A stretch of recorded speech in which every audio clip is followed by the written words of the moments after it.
안 그랬어. 근데 고등학교 1학년 때인가 2학년 때인가 내가 영어를 되게 공부하기 싫어한다는 걸 깨달았어. 국어가 아니고 영어. 국어는 너무 좋아해서 문제였어. 국어를 너무 좋아해서 어 여름방학이랑 막 이럴 때 안 해도 되는데 안 해도 되는데 막 교과서에 나오는 필독서 같은 거 있죠. 고등학교. 그리고 막 이렇게 쌓아놓고 하루 종일 읽어. 뭐 문제집을 막 쌓아놓고 문제집을 푸는 게 아니라 거기 있는 작품만 막 계속 보는 거야. 그냥 정말 단순히 재밌어서 그랬던 거지. 근데 그건 괜찮았는데 영어를 너무 안 좋아해서 영어 공부를 안 하는 거야. 여러분 제가 영어 공부를 안 했다고 해서 진짜 공부 안 하는 애들만큼 안 했다고 생각하면 안 돼요. 그렇게 안 한 건 아니고요. 다른 과목에 비해서 안 했다는 건데. 그래서 어떻게 했냐면 오늘 이거 문제 풀면서도 약간 이 문제 푸는 법에 대한 이야기를 좀 할 거거든. 문제 푸는 기술에 대한 얘기를. 이제까지는 그 얘기를 좀 안 했는데 조금 그걸 더해서 할 건데 지금 이 얘기 하는 것도 약간 그거랑 비슷해서 얘기를 하는 거야. 그 학교에 가잖아. 그럼 학교 가면 모르겠어. 여러분은 아직 그거 안 하겠지? 조회 시간이 딱히 뭐 10분, 20분 있지 않잖아요. 근데 우리 고등학교 때 아침에 조회 시간이 10분, 20분 정도 있었거든. 그러면 딱 그 수업 시작하는 종 치기 전에 담임 선생님이 조회를 하는데 그 조회 시간에 영어 문제집을 푸는 거야. 이렇게 앉아가지고 선생님이 조회를 하고 있고, 뭐 물론 중간중간 선생님 말을 들어야 되지만 그때 하는 거야. 근데 그때 하는 이유는 오로지 하나예요. 영어 공부를 너무 하기 싫기 때문에 지금 이 순간에 이거를 다 해놓지 않으면 하루 종일 안 할 것 같거든? 그래서 그때 빨리 문제를 읽고 문제를 풀고 이렇게 뭐 한 세트씩 풉니다. 근데 그렇게 하니까 한 3개월 지나니까 문제집 3권이 끝났어. 문제집 3권이. 그리고 그때부터 절대 등급이 떨어지지 않아. 계속 1등급에서 떨어지지 않더라고. 그러니까 이게 중요한 게 매일매일 하는 거거든. 언어 과목들, 특히 국어랑 영어 같은 거. 그래서 하기 싫은 것부터 해야 된다는 얘기를 좀 하고 싶습니다. 좀 길게 한 거고. 왜냐면 하고 싶은 거는 언제든 하거든. 어떻게든 해. 여러분, 게임 하는 거 하고 싶으면 하잖아요. 덕질하는 거 하고 싶으면 하잖아요. 근데 하기 싫은 거 계속 미룬단 말이야. 그래서 걔부터 해야 돼요. 그래서 내가 비문학부터 하는 것도 있습니다. 물론 저는 요런 지금 좀 좋아합니다. 하지만은 문학과 비문학을 비교할 때 재미로 따진다면 음, 비문학을 그렇게 재밌어 하진 않았어. 어릴 때도 여러분보다 나이 많을 테지만 고등학교 때도. 그래서 이거부터 하는 것도 있고 네, 머리를 좀 돌려야 됩니다. 처음에 이건 뭐 나의 방법이지만 공부할 때 처음에 쉬운 거부터 이거는 배울 때 말고 내가 혼자 공부할 때 처음에 쉬운 거부터 이렇게 차근차근 올라가는 방법도 있지만 그냥 처음에 어려운 거를 막 해요. 그럼 머리 이렇게 쌩 돌아가거든. 그 다음에 쉬운 거 풀어요. 그렇게 하는 게 훨씬 효율이 잘 난다라고 생각하는 사람이기 때문에 어려운 거 먼저 합니다. 하기 싫은 거 어려운 거 먼저 하고 그 다음에 쉬운 거 합니다. 여기 진공청소기 원리 여기부터 볼 건데요. 진공청소기의 원리는 되게 자주 문제집과 모의고사에 나왔습니다. 자주 나와서 여기에 있는 이 진공청소기 구성, 뭐 구조 이런 거 사실 몰라도 되거든. 요런 거는 몰라도 되는데 여기에 어느 부분이 자주 나오냐면 여기 기압차 나오는 거 있거든. 기압차 여기 뭐 공기 압력차다 이런 얘기 나오는 거. 요 압력차 때문에 자주 나오는 거야. 진공청소기 구조는 사실 자주 안 나와. 이게 왜 진공청소기가 이렇게 빨아들일 수 있느냐 이거를 설명하고 싶어서 자주 나오는 거거든. 그 부분은 알아두면 되고 내가 아까 전에 뭐라 그랬어? 오늘은 문제 푸는 법을 좀 설명할 거라고 했잖아. 그래서 내가 학년이 밑으로 내려올수록 이런 기술적인 거 설명 잘 안 하려고 하거든. 왜냐면 일단은 글을 잘 읽는 게 중요하잖아. 그러니까 문해력, 독해력 뭐 많이 들어봤죠. 그게 중요하니까 이런 얘기 잘 안 하는데 이제는 이제 나는 여러분이 중학교에 들어간다라고 생각하고 준비시키는 것도 있지만 그거보다 고등학교 1학년 시험 문제를 풀었을 때 만점은 힘들어도 1등급은 나와야 된다. 적어도 같이 수업했어. 나랑 같이 수업했으면 고1 모의고사 3등급 이내를 찍어야 된다라고 생각하거든. 중학교 때. 고1 때는 3등급 이내가 아니고 1등급을 받아야 되고요. 1등급 받아야 되고 나의 목표는 만점이지만 고1 때 만점을 받아야 돼. 고1 때. 이게 나의 목표야. 너희들을 가르칠 때. 그렇지만 적어도 고1 때는 1등급은 받아야 된다. 그리고 두 번째, 고, 고등학교가 아니라 중학교에 준비하고 있는 시점에서 고1 3등급을 먼저 이내로 들어가고 그 다음에 고1 1등급을 받아야 된다라고 생각을 하고 가르치는 거거든.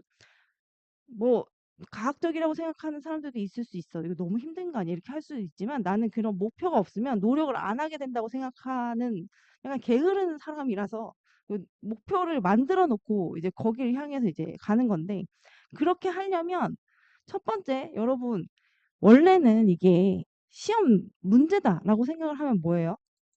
옆에 시험 문제다. 그러니까 시험지를 받았을 때 있는 거야. 그러면 뭐야? 여러분 이렇게 문제가 있잖아. 문제에 답 맞추려고 푸는 거지. 솔직히 이거 재밌어서 읽는 겁니까? 재밌어서 읽는 사람도 있죠. 그런데 원래 뭐예요? 문제 풀려고 읽는 거잖아. 답 맞추려고. 그러면 문제에 맞춰서 읽어야 돼. 자, 지금 지문 읽는 법을 설명하고 있어. 첫 번째 뭐라고? 문제에 문제의 답을 찾을 수 있게 독해를 해야 되잖아. 그지? 그래서 원래는 시험지를 받았다라고 생각을 하잖아. 그러면은 처음부터 이거 안 써 있거든. 제목은 안 써 있어 원래. 친절하게 이렇게 알려주지 않아. 뭐에 대해서 알아야 된다라고. 지문을 보기 전에 문제를 먼저 봅니다. 문제를 봐요. 근데 문제를 보는데 문제를 어떻게 보는지 설명해 줄게. 문제 먼저 보기. 그다음에 왜 어제는 글씨를 잘 썼는데 오늘 이렇게 이상하게 써지지? 문제를 어떻게 보냐면 자 이렇게 읽으면 안 돼요. 윗글의 서술상 특징으로 적절한 것은 묻고 답하는 방식으로 중심 내용을 전달하고 있다. 이렇게 읽으면 안 돼요. 어떻게 읽어야 되냐면 이건 그냥 나의 시선의 흐름을 표시하고 싶어서 체크하는 거예요. 지금 중요해서 체크하는 게 아니고. 한번 봅시다. 이거 회색으로 할까? 너무 중요해 보이니까. 자, 서술상 특징. 그 다음에 뭐 묻고 답하는 뭐 발전 전망, 시간 순서, 장단점, 각각의 기능. 이렇게만 보고 갑니다. 내가 이거 진하게 안 한 이유는 중요해 보일까 봐 그런 거야. 지금 이게 막 뭐라고 해야 되지? 뭐 여기 중요한 부분이어서 물론 체크한 거지만 눈으로 그냥 이렇게 훑어가는 거야. 시선의 흐름을 표시하고 싶은 거야. 이거 하는데 얼마나 걸려? 2, 3초. 2, 3분 아니에요. 2, 3초밖에 안 걸려요. 지금 뭐 하라고 했어? 문제를 보면서 뭐에 대해서 묻고 있는지 빠르게 훑었다라고 했습니다. 그냥 키워드만 보는 거야. 그 다음에 두 번째 문제를 봐. 윗글을 바탕으로 보기를 이해한 내용을 적절하지 않은 것은 여긴 사실 문제에서 중요한 게 없어요. 여기서 파악할 수 있는 게 없고 그냥 진공청소기 모양이다 라고 생각을 해. 진공청소기 모양이다 무슨 말인지 하나도 모르겠다 라고 생각을 한 다음에 이 부분을 파악하라고 하네. 읽다가 이 부분이 어딘지 알만한 힌트가 있으면 돌아와야겠다. 글을 읽을 때도 그림이 있으면 좀 더 잘 이해가 되니까 그런 생각을 하고 그 다음에 뭐 기억을 통해 니은을 거치면서 니은 디귿 디귿 기억은 한 번, 니은 디귿은 두 번씩 얘기했네. 뭐 모터 회전, 청소기 내부보다 외부 뭐 이런 얘기했구나 하고 이제 그 다음에 지문으로 가요. 방금 뭘 했냐면 이걸 총 다 하는데 한 지금 두 문제잖아. 두 문제니까 5초에서 7초 정도라고 생각을 합니다. 여러분 이거 시간 재면서 할 필요 없어요. 내가 이거를 굳이 쓴 이유는 두 문제라서 그런데 이걸 굳이 쓴 이유는 오래 볼 필요가 없다는 거야. 그냥 무슨 문제가 있나, 이게 어떤 키워드가 중요한 지문인가 이것만 확인하라는 거예요. 지문에서 중요한 키워드, 어떤 문제인지 문제, 유형, 지문 키워드, 그리고 문제 유형 요 정도 확인을 해서 글을 읽으면서 앞으로 이제 글을 읽을 거잖아. 이거 보고 와서 읽을 때 방향을 좀 잡는 거야. 이거 위주로 읽어야겠다라는 생각을 좀 하는 거지. 그 다음에 지문을 읽습니다. 이 키워드를 방향을 잡고 그 다음에 읽습니다. 지금 문제가 두 개밖에 없기 때문에 내가 문제를 훑으면서 뭐부터 풀어야지 이런 계획은 말 안 했거든. 근데 원래는 지문당 문제가 4개씩 이렇게 3개씩 딸려 있어. 그러면은 읽으면서 이건 읽으면서 풀 문제. 이거는 뭐 문제가 1, 2, 3, 4 순서대로 있지만 4번 먼저 풀고 그 다음에 1번 풀고 3번 풀고 2번 풀어야지. 뭐 이런 식으로 계획을 잡거든. 근데 지금은 문제가 두 개밖에 없어서 그렇게 할 필요는 없어요. 그리고 명확하게 1번과 2번이 있을 때 1번이 전체적인 숲을 보는 거고 2번은 세부적인 거를 물어보는 문제였어. 그럴 때는 읽고 난 다음에 1번을 먼저 풀 수 있습니다. 그래서 1번 먼저 풀고 2번 풀게 될 확률이 높겠죠. 그 다음에 이제 아까 전에 읽은 거를 바탕으로 볼 거예요. 문제가 뭐가 있었어? 전개 방식. 그리의 전개 방식 물어봤고 두 번째 진공 청소기 내부가 표시되어 있으면서 기억, 니은, 디귿 부분이 있고 그 부분이 어떤 기능을 하는지 정확한 거 아닌 거 찾는 거 이런 거 있었어요. 공기는 압력이 높은 곳에서 압력이 낮은 곳으로 이렇게 이동한다 했습니다. 압력이 높은 곳에서 낮은 곳으로 이동한다. 이것 때문에 진공청소기가 자주 나온다고 했어. 사실은 이게 중요한 거야. 이거에 관한 내용이 자주 나온다는 뜻이에요. 진공청소기는 이러한 공기의 압력차를 이용한 기구이다. 진공청소기는 전기 에너지를 이용해 주변보다 기압이 낮은 상태를 만든대. 그래서 이 외부의 공기가 청소기 안으로 빨려 들어오게. 왜냐하면 높은 곳에서 낮은 곳으로 이동하니까 그 진공청소기 안이 기압이 확연하게 낮으면 밖에 있는 공기가 빨려 들어온다는 거겠죠. 이동을 한다는 거겠죠. 신기하지 않습니까? 그다음에 진공청소기는 일반적으로 세 부분으로 구성이 되는데 진공청소기 내부는 오물과 먼지가 포함된 외부의 공기가 들어오는 호스 부분. 여기서 여러분 세 부분으로 구성된다라고 했지. 어? 약간 한 생각이 들어야 돼. 아까 문제 기억, 니은, 디귿 있는 거 있었거든 그림에. 이거 이번 문제랑 관련 이게 이런 느낌이 들어야 돼요. 이번 문제랑 관련된 거다라는 생각을 하고 머릿속에 이런 생각을 하고 푸는 거죠. 호스 부분, 외부의 내부는 오물과 먼지를 포함한 외부의 공기가 들어오는 호스 부분이 있대. 여러분은 이렇게 한 페이지에서 볼 수 있잖아? 나처럼 이렇게 화면 안 넘겨도 되죠? 지금 공기가 어디 쪽에서 들어오고 있어? 이쪽에서 들어오고 있어. 외부의 공기가 들어오는 여기가 뭐야? 호스 부분이라는 걸 알 수 있어. 그래서 내가 실제로 시험을 봤더라도 호스 부분이라고 쓰진 않았겠죠. 그냥 호스 이렇게 썼을 거야, 여기다가. 읽으면서 바로 쓰는 거예요. 그 다음에 오물과 먼지를 걸러내고 깨끗한 공기만 통과시키는 필터 부분. 모터의 회전을 모터를 회전시켜서 약한 수준의 진공 상태를 만들어내는 송풍 장치 부분 이렇게 나뉠 수가 있대. 그러면 순서대로일 것 같아. 이렇게 뒤로 갈수록 필터, 송풍 장치일 것 같은데 진짜 그런지 한번 보자고. 자, 여기서 깨끗한 공기만 넘어가는 여기를 넘어가면 깨끗한 공기만 이렇게 넘어가는 이거 뭘까? 필터이고 여기서 뒤로 나가는 거고 여기 팬 같은 게 달려 있잖아. 선풍기 팬 같은 게 달려 있죠. 이게 송풍 장치인 것 같아요. 이 공기가 나가는 거 보니. 그래서 이렇게 표시를 해놓고 그 다음에 뒷부분을 읽습니다. 그리고 여기에 보면 기억을 들어오는 공기에는 오물이 섞여 있겠고 사실 이런 거 바로 표시할 수 있거든. 근데 지금 저는 하지 않겠습니다. 네. 여기 뭐 오물과 먼지가 포함되어 있다라고 돼 있으니까 1번이 맞겠죠. 그 다음에 3번 문단을 볼게요. 모터가 연결된 송풍 장치는 의외로 맨 뒤에 있는 것부터 설명한다. 원래 이렇게 1, 2, 3 이렇게 설명하거든? 근데 송풍장치부터 설명해요. 강한 회전을 통해 청소기 내부를 외부보다 기압이 낮은 상태로 만든다 했습니다. 이게 압력차를 만드는 결정적인 기능을 하는 게 어디야? 지금 송풍장치인 거야. 즉 모터가 1분에 10,000번 이상 진짜 빠르죠. 강력하게 회전하면서 청소기 내부의 공기를 청소기 외부로 내보내게 된다라고 했습니다. 그러면 청소기 내부의 기압이 외부 기압에 비해서 어떻게 낮아지게 되고 안에 있는 공기를 밖으로 내보냈으니까 그 내부에 있는 기압이 낮아지게 되고 더 기압이 높은 청소기 외부의 공기가 호스를 통해 내부로 빨려 들어오게 이렇게 된다고 했습니다. 그때 먼지나 티끌도 같이 들어온다는 거야. 이 공기가 들어오는 힘이 얼마나 세냐에 따라서 이 먼지나 티끌이 얼마나 많이 딸려 들어올지 그게 좀 결정이 되겠죠. 그래서 요렇게 여기는 이제 이해하면서 읽으면 됩니다. 아, 얘가 이런 기능을 하는구나. 그 다음에 호스를 따라 들어온 얘 때문에 기압 차이가 생겼고 그래서 호스를 따라서 외부의 공기가 내부로 들어왔어. 이 호스를 따라 들어온 먼지나 티끌 등 이 오물이 섞인 외부 공기. 얘는 필터 시스템을 거치게 된대. 아까 전에 그 중간에 니은 부분이겠죠. 여기에서 걸러진 먼지와 티끌은 먼지통이나 먼지 봉투에 쌓입니다. 그래서 이렇게 필터를 통해 미세한 먼지까지 모두 걸러지고 깨끗한 공기만 청소기 뒤로 빠져나가게 되는 것이다 했습니다. 이거 사실 별로 이렇게 어렵지 않습니다. 그 옆에 그림도 있기 때문에 어떤 식의 과정이 흘러가는 건지 상상을 하면서 읽으면 어렵지 않아요. 그냥 그 기억, 니은, 디귿만 올바르게 표시할 수 있었으면 돼요. 마지막에 청소기로 흡입되는 먼지만 본다면 청소가 깨끗이 되는 것처럼 보이지만 필터 시스템이 만약에 안 좋아? 그럼 어떻게 돼? 지금 보이지만 한 걸로 봐서 안 좋은 점을 좀 얘기한다던가 문제점을 얘기한다던가 그럴 확률이 높잖아. 필터 시스템이 안 좋아. 그럼 어떻게?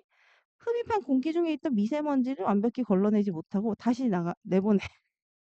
그래가지고 심한 공기를 다시 더럽힐 수도 있다.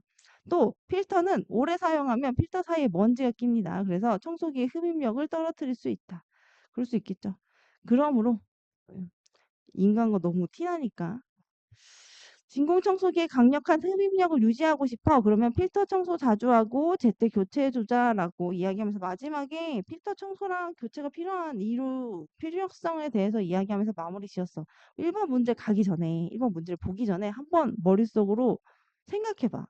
아, 청소기의 구조를 세 부분으로 나눈 다음에 그 부분이 각각 하는 일을 이야기했어. 근데 마지막에 뭔가 필터 교체 같은 거 자주 해주는 게 좋다라고 말하면서 끝내는 전체 글의 전개 방식이 이러하죠. 그래서 그거를 머릿속으로 한번 생각을 하고 그 다음에 문제로 갑니다. 이제 두 개만 풀면 되잖아. 그러면 서술상의 특징 묻고 답하는 거 나오지 않았어. 기술적 특성과 발전 전망 정말 없고 그다음에 시간 순서에 따라 설명하고 자시고 한 거 없어. 변청 과정이 없잖아. 그니까 대상의 구체적인 종류를 밝히고 장단점 비교라고 하는데 진공청소기의 종류와 장단점을 비교한 게 없죠. 대상의 구성 요소 분석했죠. 세 부분으로 나눴습니다. 어? 그리고 이 각각의 기능을 밝혔습니다. 그래서 5번을 골라줘야 돼요. 1분 컷이 뭐야? 30초 컷? 이런 문제예요. 읽고 바로 풀 수 있는 문제고 요게 좀 시간이 걸릴 수 있겠죠. 자, 호스 부분이야. 이게 호스 부분이라고 생각하고 보면 여기로 들어올 때 공기하고 오물 당연히 섞여 있겠지. 그리고 필터를 거치면서 먼지나 티끌이 걸러지게 되는 거 너무 맞죠? 그리고 필터에 신경을 써야 강력한 흡입력을 유지할 수 있다고 어디에 돼 있었어? 마지막 문단에. 여기에 먼지가 끼면은 흡입력이 떨어진다고 했으니까. 맞는 말이죠. 그리고 모터의 회전을 통해서 이 내부 공기를 여기 밖으로 내보내고 있지. 그래서 기압이 낮아지도록 하고 있잖아요. 그래서 이것도 맞는 말이에요. 이 통풍 장치는 청소기 내부를 외부보다 기압이 방금 밖으로 내보내서 낮은 상태로 만든다고 했거든. 그래서 5번이 틀렸어요. 그래서 이거 보면은 문단이 전체에 이렇게 쭉 찢어져서 있거든. 그러니까 뭐 이 문단에만 이 답의 근거가 다 있거나 3문단에만 답의 근거가 다 있거나 좀 그렇지는 않거든.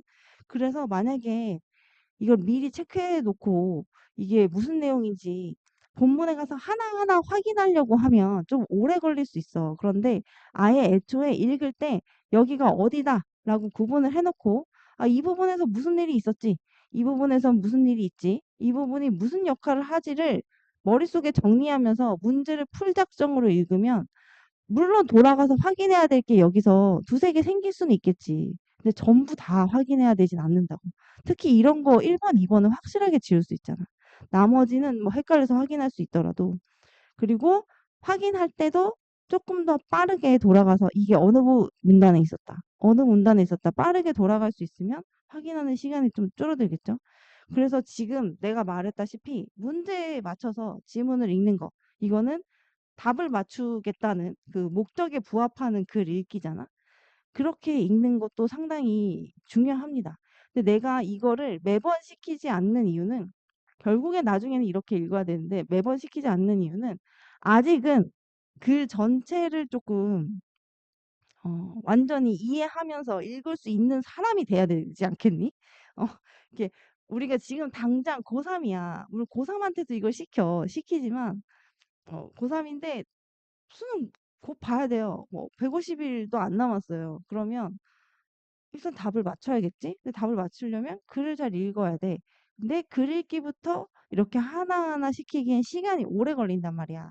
그래서 일단 답을 맞출 수 있는 읽기 먼저 하고 곁들여서 글을 잘 읽는 법을 한단 말이야. 근데 여러분은 시간이 좀 있어. 그렇기 때문에 무슨 글이 나와도 잘 읽을 수 있는 사람이 일단 된 다음에 그 다음에 답 당연히 맞출 수 있는 어, 두 번째 거는 당연히 따라오는 게 되게끔 하고 싶은 거거든. 그런데 또 답 맞추는 것도 필요하고 그렇게 읽으면 시간이 많이 줄어들거든. 정확하게 맞출 수 있고 첫 번째, 두 번째 시간이 많이 줄어들어. 그래서 한번 시도를 해봤으면 좋겠습니다. 둘 다 내가 양자택일할 수 있는 사람이 되는 거지. 이렇게 문제 맞춰서도 읽을 수 있고 그냥 쭉 읽고도 문제 풀 수 있고 어, 두 가지 방법을 다 취할 수 있어야 되고 나중에 진짜 시험 문제 풀 때 있지. 진짜 모의고사 풀 때. 그때 시간이 정말 모자라기 때문에 방금 내가 말한 방식으로 풀어야 다 풀 수가 있어요. 어, 그렇습니다. 지금은 이렇게 뭐 문단별 중심 내용도 정리를 해보고 요것도 한번 정리해보고 뭐 이렇게 하지만 고등학교 때도 합니다. 물론 하긴 하는데 이렇게까지 자세하게 하진 않아요. 그래서 여기 내가 봤는데 여기는 한번 읽어보고 가세요. 나중에. 왜냐면 여기에 진공의 의미라든지 뭐 이게 여기 안에 뭐 컸는데 작아졌다 뭐 이런 얘기 써 있잖아요. 이런 얘기들이 가끔씩 지문에 나오더라고. 그래서 이거는 맞춤법인데요. 되게 별거 아닌 것 같잖아? 고등학교 내신에 막 이런 게 나와요. 깨끗이가 맞냐, 깨끗이가 맞냐. 그래서 그냥 이것도 한번 읽어보고 가시면 좋을 것 같습니다. 이제 여기서부터는 이렇게 막 설명 길게 하지 않고 그냥 지문을 빠르게 정리하면서 볼 건데요. 자, 오늘 아까 전에 봤다시피 문제를 10초 정도 보고 오겠습니다. 같이 보는 거니까 10초 정도 볼게요. 자, 회색이 너무 안 보이는 것 같아서 노란색으로 해볼게. 자, 기억과 니은이 뭔지 옆에 지문에서 보면 가상현실 기술과 증강현실 기술이거든. 이거에 대한 설명으로 적절하지 않은 것은 했어. 자, 이거는 왜 이렇게 쳐놨는지 이따 설명하고 요 두 가지에 대해서 나오는구나 라고 넘어갑니다. 그 다음에 윗글 읽고 보기에 대해 보인 반응으로 적절하지 않은 것은 했어. 이게 가상현실인지 증강현실인지 모르겠어. 지금 내가 아까 지문 읽은 상태가 아니니까 그거를 읽으면서 확인해야겠다. 어? 두 가지 세부 내용을 묻는 문제네. 요 정도만 보고 옵니다. 최근 전시관이나 박물관, 테마파크 등에서 가상현실이나 증강현실 체험할 수 있는 기회가 많아진대. 그래서 여기 기억 니은은 뭐예요? 제4차 산업혁명을 이끌 핵심 기술이다라고 글쓴이는 말하고 있어. 그래서 많은 관심을 가지면서 기대감이 높아진다. 그래서 그냥 중심 내용은 요 두 가지가 기대감이 많은 4차 산업혁명의 핵심 기술이다라는 내용이에요. 그 다음에 밑에 문단이 미리 쪼개놓긴 했는데 여러분 숙제를 했을 테니까 앞에서는 이 둘의 공통점을 이야기하고 두 문단에 걸쳐서 이 둘의 차이점을 이야기하고 있습니다. 음, 그래서 만약에 이거를 문단을 이렇게 나눈다면 구조를 2, 3, 4, 그 다음에 이렇게 5, 뭐 이렇게 되는 구조가 되는 거겠죠. 가상현실 기술과 증강현실 기술은 공간적, 시간적, 물리적 제약으로 현실 세계에서 직접 우리가 하지 못해. 이런 거를 가상 또는 증강에서 접할 수 있는 콘텐츠 운용 기술이다라고 이야기했습니다. 이게 공통점이죠.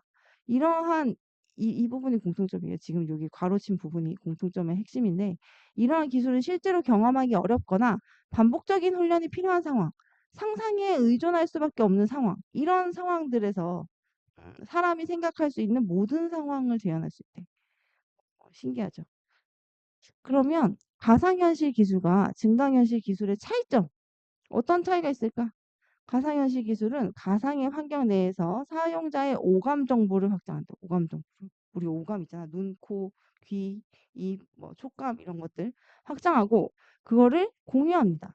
그래서 현실 세계에서 경험하지 못하는 상황을 실감나게 체험할 수 있어.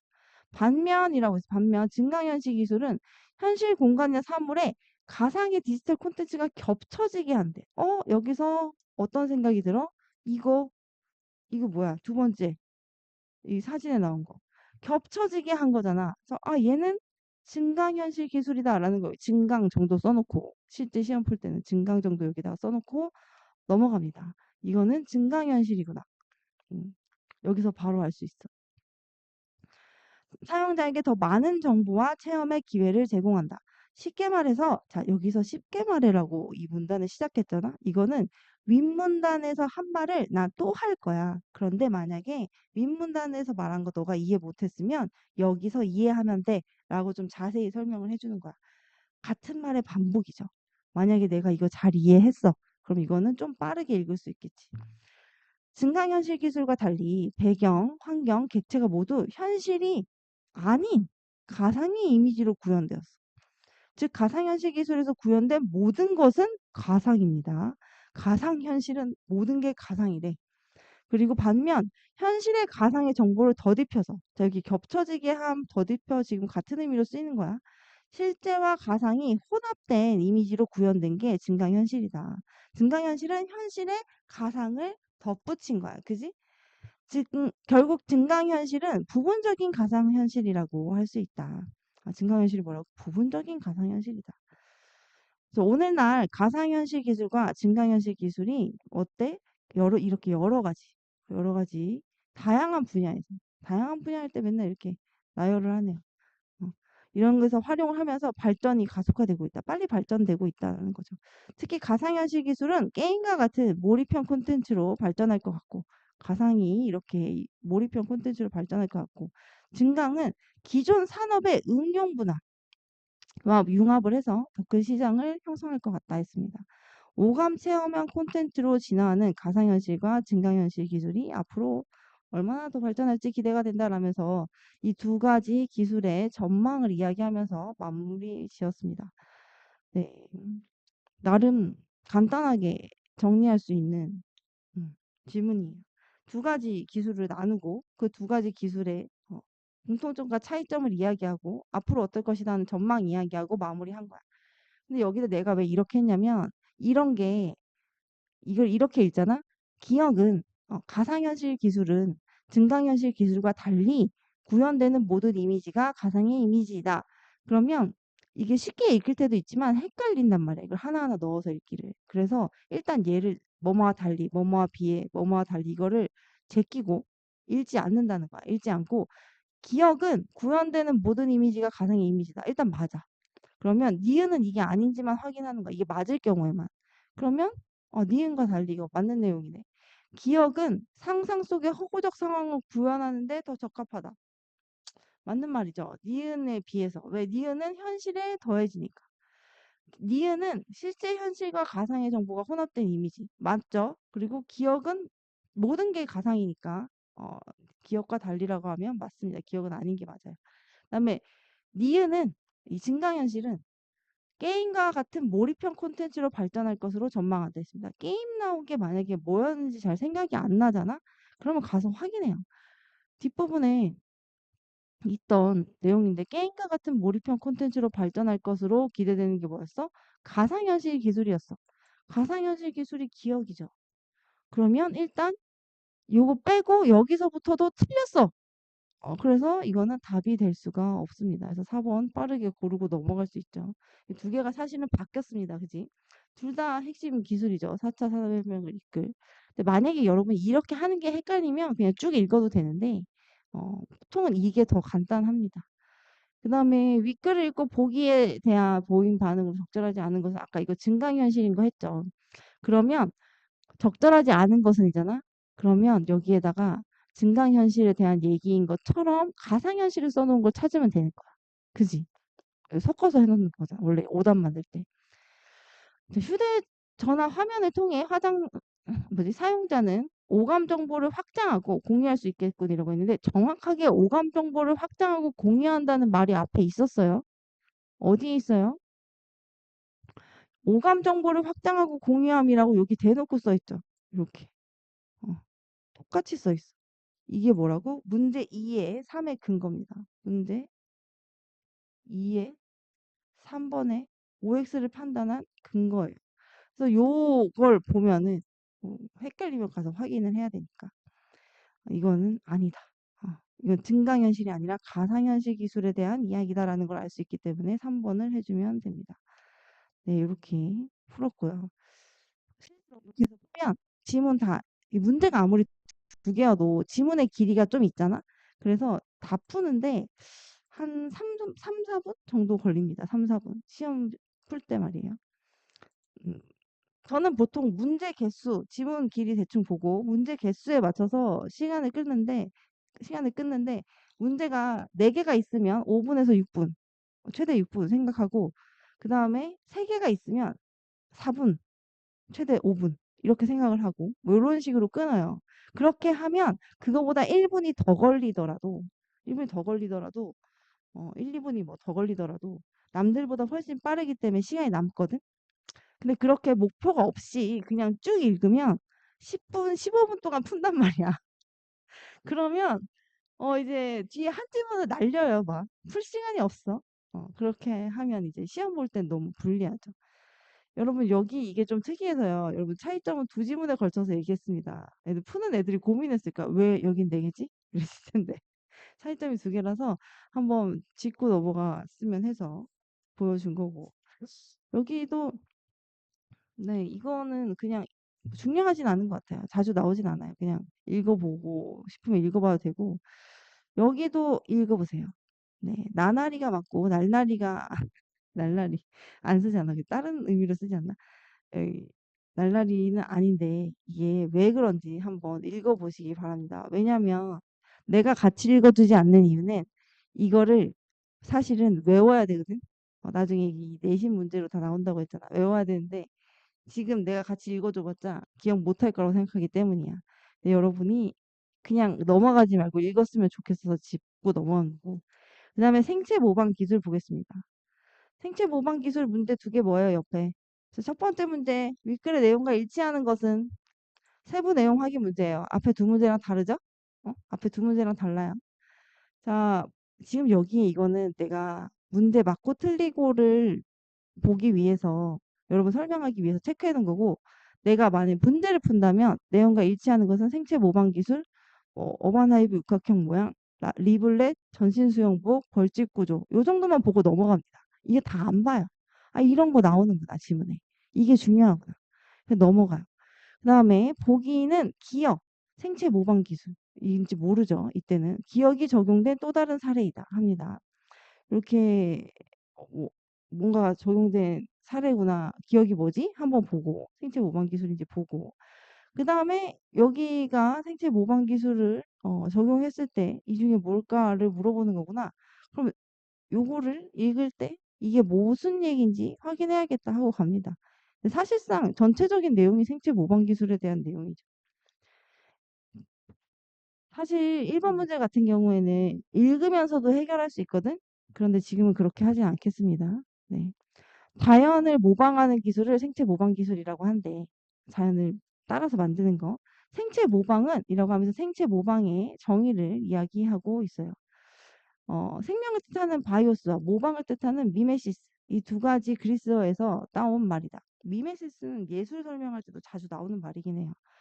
자연이나 생명체가 가지는 특성이나 어떤 형태를 적용하여 인간의 문제를 해결하는 것을 의미한 이게 뭐의 의미라고? 이 생체 모방의 의미입니다. 이거나 비슷한데 이거를 모방해서 뭘 해결하고자 하는 게 목표라고? 인간의 문제를 해결하는 게 목표라고.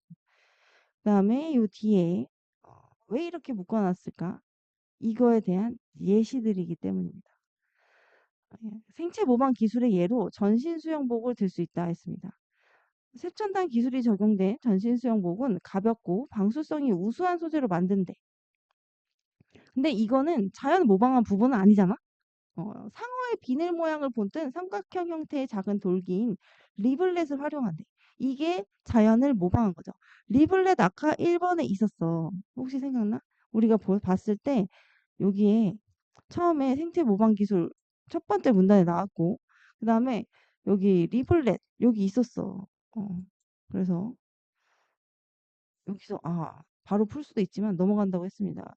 리블렛은 수영복 표면에서 물이 쉽게 흐를 수 있도록 해서 표면 저항을 줄여준대. 실제로 상어가 그 비늘 모양이 그렇게 생겼기 때문에 물의 저항을 덜 받는단 말이에요. 표면 저항을 줄여서. 그래서 그거를 따라한 거죠. 즉 수영을 할 때 발생하는 물의 소용돌이가 리블렛에 의해 최소한의 면적에만 영향을 미쳐서 저항이 줄어드는 것이다 라고 요거는 요 내용을 자세히 설명해 준 거지. 이러한 장점 때문에 한때 많은 수영 선수가 전신 수영복을 착용했다. 그러나 신기록이 너무 속출하는 거야. 너무 빨라진 거야. 그래서 이 좀 문제가 있다 해서 수영 경기에서 전신 수영복 착용이 제한이 됐다. 금지됐다라는 얘기죠. 여러분 선생님이 여기서 왜 이건 똑같은 말을 자세히 설명한 거야? 이런 얘기 하는 줄 알아? 첫 번째는 읽다가 무슨 말인지 모르겠을 때 멈추고 돌아가지 말라는 거야. 뒤에서 더 쉽게 설명해 줄 수 있으니까 넘어가지 말라는 이렇게 왜 이렇게 무슨 말인지 모르겠으면 무슨 말이야? 하면서 막 다시 읽거든 계속 애들이. 그러지 말고 뒤로 넘어가 봐. 그러면 이게 무슨 말인지 설명해 준단 말이야. 그리고 두 번째로 만약에 내가 앞에서 이해했어. 그러면 똑같은 걸 다시 한번 설명해 줄 땐 좀 빠르게 읽어도 된다는 얘기겠지. 이런 효율적인 부분 때문에 이런 구조를 좀 설명을 하는 것도 있어요. 그 다음에 두 번째 예시예요. 또 다른 예래. 여긴 다른 예로 건축 분야에서 벌집의 육각기둥 이것도 첫 번째 문제에 있었어요. 벌집의 육각기둥을 활용한 사례를 들 수 있다. 꿀벌은 벌집은 정육각형으로 이루어져 있는데 이건 뭐 때문에? 효율성과 안전성 때문이다. 만약에 원형으로 만들었어. 그러면 빈 공간이 생겨. 삼각형으로 만들었어. 그러면 공간이 좁고 재료가 더 많이 필요해. 그리고 사각형으로 만들면 외부에서 가해진 힘에 약할 수 있다라고 했습니다. 육각형 구조는 드디어 나왔어 우리 목표. 이 육각형 구조는 외부에서 힘이 가해졌을 때 이 힘을 분산시켜 강한 힘에도 잘 견딜 수 있는 이 안전성이죠. 그리고 여기 삼각형은 재료가 많이 필요했는데 얘는 그거보다 재료가 덜 필요하겠지. 이러한 벌집 구조를 활용한 사례로 아까 나온 어반하이브가 있습니다. 언제 나왔냐면 1번 문제에 있었죠. 어반하이브. 높이가 70m에 달하는 이 건물은 내부에 기둥이 어때? 하나도 없대. 신기하지? 구멍 뚫린 콘크리트만으로 이어졌다. 이것이 가능한 이유는 철근을 정밀하게 엮어서 육각형으로 만든 벌집 구조를 활용했기 때문이다. 이 구조는 하중을 효과적으로 분산시켜주고 건물을 안정성 있게 유지해준다. 읽으면서 그냥 개인적인 궁금증이 생겼는데 지진이 일어나도 괜찮을까? 막 이런 고민을 했어요. 근데 여러분 이런 고민한 거 내가 왜 얘기하냐면 여러분들 읽으면서 뭔가 이런 자기만의 생각을 할 수 있잖아? 근데 그런 생각을 잠깐씩 해도 돼. 왜? 그러면 여기 써있던 내용이 잘 기억나. 거기에 대한 걸 받아서 내가 생각한 거잖아. 그래서 아, 기둥이 없고 육각형만으로 만들었는데 튼튼하다고? 이렇게 생각했기 때문에 그 앞부분의 내용이 기억이 잘 납니다. 그리고 마지막에 자연을 모방한 이런 생체 모방 기술은 제조, 건축, 의료 등 다양한 분야에서 활용되고 있다. 자연을 유심히 관찰하면 이런 기술들을 찾아서 발견할 수 있을 것이다라는 굉장히 교과서적인 문단을 마무리하고 있습니다. 내용과 일치하는 것은 했어요. 제한된 분야에서 극소수로 활용하고 있으니까 아니에요. 육각형 모양, 이 어바나이브 육각형 모양. 기둥을 설치했대. 기둥 없다고 했잖아. 응?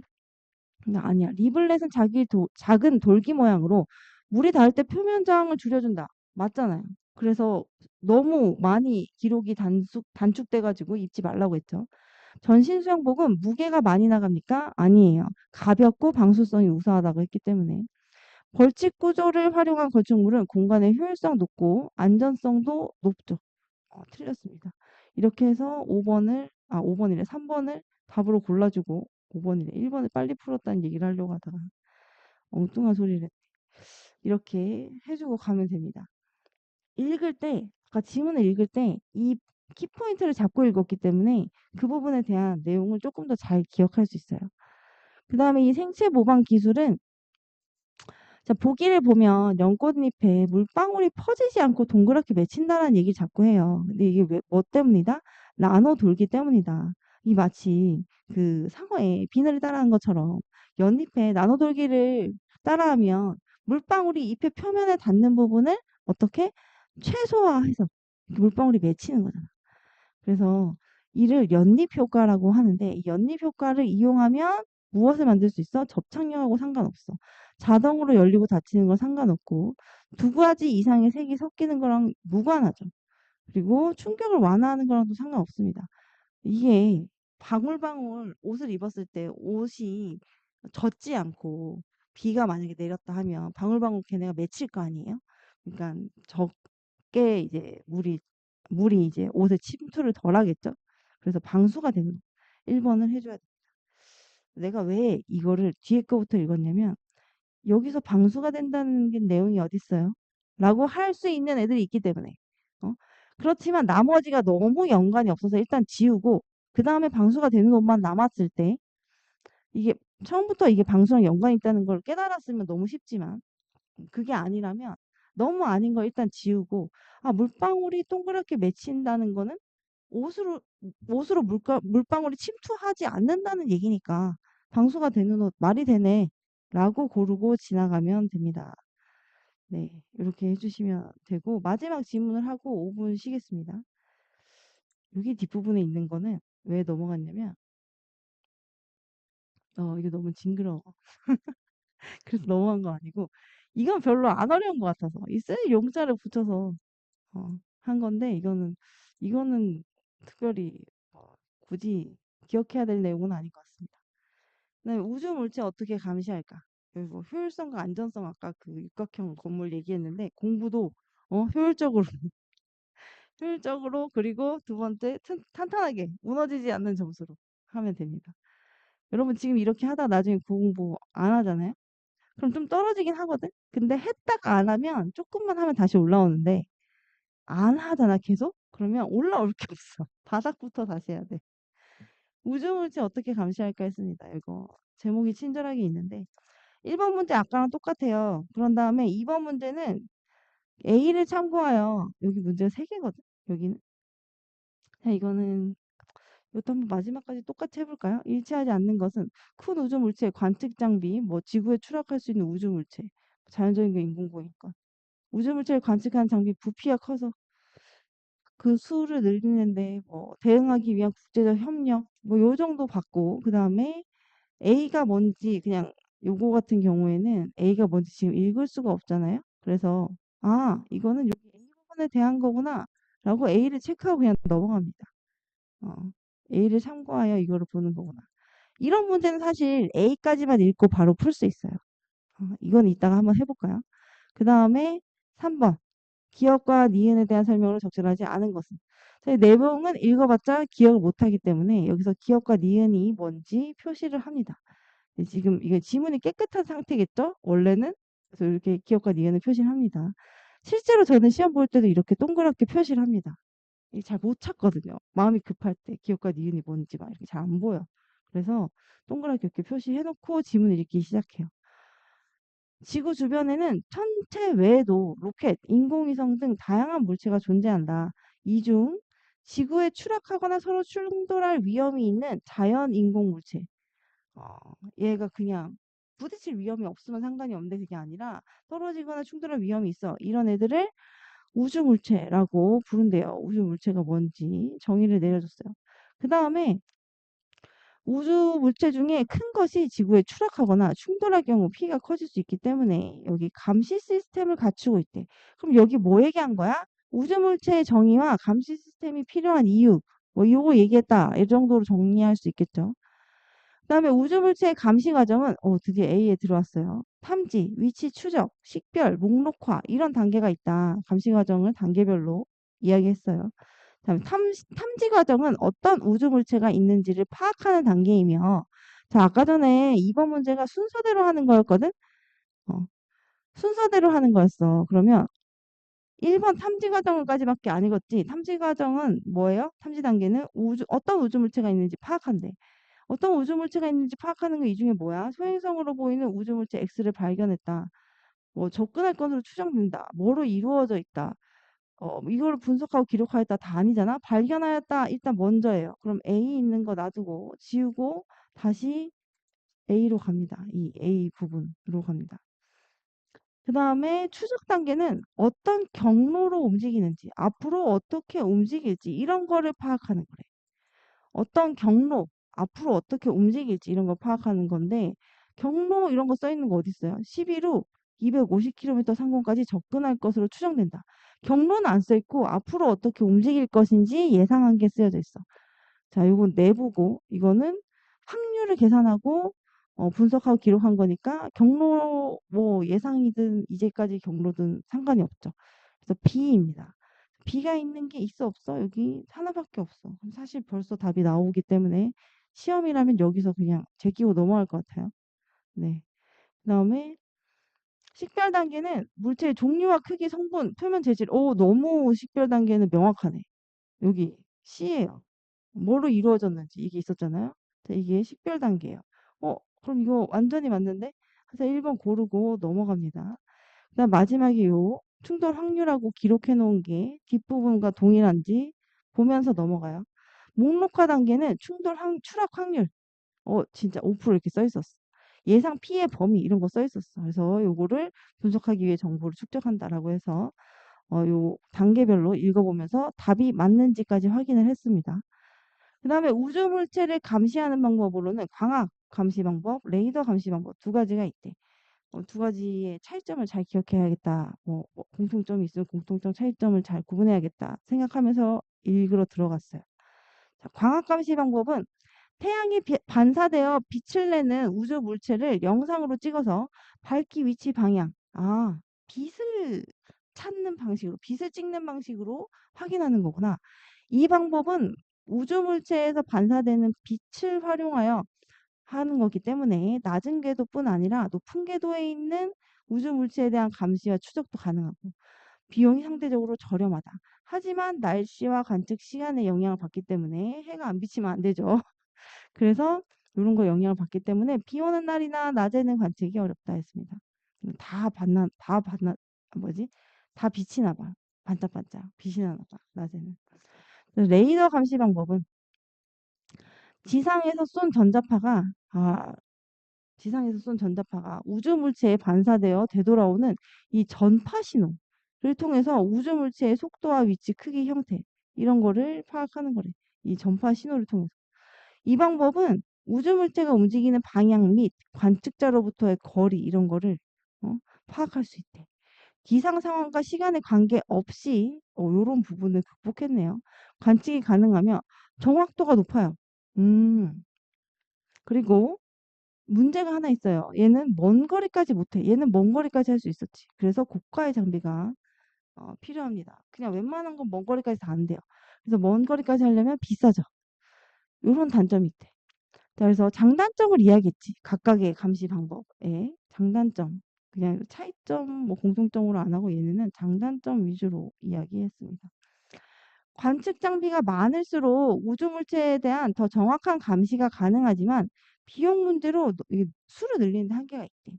이에 국제 협력을 통해서 우주 물체에 대한 공동 대응 체계를 구축하려는 노력이 강화된다. 다 같이 힘을 합쳐서. 그러나 이 정보를 이제 취합하는 게 군사 안보와 관련이 많이 돼 있어서 정보 공유에 제약이 많다. 그래서 스스로 감시할 수 있는 독자적인 감시 체계 뭐 이런 거를 만들려고 노력하고 있다 했습니다. 사실상 마지막 문단에 지금 중요한 게 별로 없다고 생각했기 때문에 빠르게 넘어갔어요.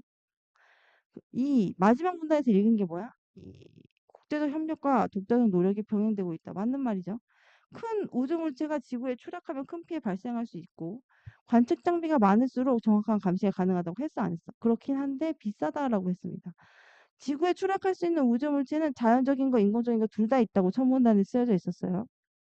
그다음에 우주 물체를 관측하는 장비는 부피가 커서 그 수를 늘리는데 제약이 있다라고 써 있었으니까 뭐라고 돼 있었어요? 아까 이거 뭐냐? 어, 많을수록 정확한데 비싸서 그렇다라고 내가 얘기했는데 만약에 답을 고를 때 헷갈린다 그러면 나도 확인을 한번 할 것 같아요. 진짜 어떤 이유로 쓰여져 있었는지. 여기서 감시 시스템을 갖추고 있다 뭐 이렇게 얘기하고 어디 있는지 이제 막 이렇게 찾게 되잖아. 근데 한참 찾다가 애들이 못 찾잖아. 그럼 여기서 막 몇 분을 막 보내. 그지? 근데 여기서 보면 여기 비용이 상대적으로 저렴하다. 뭐 이건 비용이 비싸다. 뭐 이런 얘기 나와 있고. 그래서 여기 비용이 더 중요하지 부피에 관한 내용은 사실 없습니다. 여기 감시 시스템에 대해서. 부피에 대한 얘기는 없고 비용에 대한 문제만 있습니다. 그래서 여기서 한번 확인을 해봐도 어, 오문단에 쓰여져 있어. 정확하게는. 오문단에 뭐라고 돼 있어? 비용 문제로 구슬을 눌리는데 한계가 있다라고 대놓고 써 있죠. 한번 표시를 해줄까요? 비용 문제로 구슬을 눌리는데 한계가 있다. 이렇게 대놓고 쓰여져 있긴 하죠. 이게 여기서 뭡니까? 1번에 4번에 틀렸다. 비학화사 아니고 비용 문제로. 그래서 4번을 골라줘야 됩니다. 비용 문제. 이거는 아까 전에 읽으면서 풀었고, 야, 읽으면서 풀잖아? 그럼 나중에 이렇게 시간적인 압박이 좀 적죠. 그다음에 광학과 레이더 감시를 적절하지 않은 것은 이라고 했습니다. 광학 감시는 비용이 상대적으로 저렴하다라고 했습니다. 맞죠? 레이더에 비해서. 그리고 광학 감시는 낮 동안 우주물체 관측이 어렵다고 돼 있었어. 니은은 다 된다고 했었어. 그리고 레이더는 우주물체 관측을 위해 빛을 활용한다 아니잖아요. 그럼 이걸 확인할 필요가 없다는 거예요. 그냥 바로 아니에요. 레이더가 아니라 광학이라서 빛이었잖아. 그래서 3번에서 바로 답이 나옵니다. 빛을 활용하는 건 기억이에요. 이렇게 해서 5분 쉬고 난 다음에 꽝부터 보도록 하겠습니다. 꽝부터. 문학 할 만했습니까? 소설부터 조금 쉽다는 생각이 들어야 되는데 문학이 어땠는지 일단 물어봐야지 시작할 때. 오 잘못 눌렀어. 이런 게 나오죠? 네. 5분 쉬고 다시. 짜잔. 응?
야, 꽁이다.